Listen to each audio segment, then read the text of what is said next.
হচ্ছে আজকে এইচএসসি সংবর্ধনা অনুষ্ঠান। এখানে হচ্ছে আমাদের অনেক টিচার, সম্মানিত টিচাররা এবং কি আমার এইচএসসি আমার সহপাঠীরা এবং কি আমার ছোট ভাই বোনেরা রয়েছে, সবাইকে আসসালামু আলাইকুম। আমি হচ্ছে অবাট হেল্পার্সের একজন স্টুডেন্ট। আমার হচ্ছে প্রথম হাতে খড়ি হয় অবাট হেল্পার্স থেকে।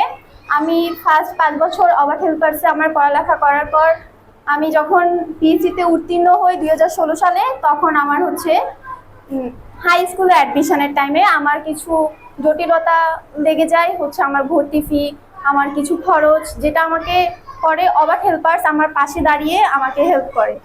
তারপর আমি হাই স্কুল পার করি অবাটের হেল্পে সাহায্য নিয়ে। আমার আর্থিক প্রবলেমের কারণে অবাট আমাকে অনেক হেল্প করে আমার পড়ালেখা কন্টিনিউ করার জন্য। আমি যখন ইন্টারে অ্যাডমিশন নিই তখন হচ্ছে ওরা আবারও আমাকে হেল্প করে ইন্টারে অ্যাডমিশনের টাইমে।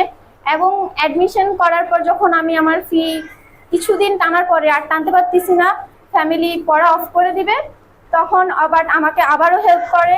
এবং কি আলহামদুলিল্লাহ আমি ওদের হেল্পের দ্বারাই এখন আমার এইচএসসির মুখোমুখি চলে এসেছি। আর এখনও ওরা আমাকে অনেক হেল্প করে যাচ্ছে।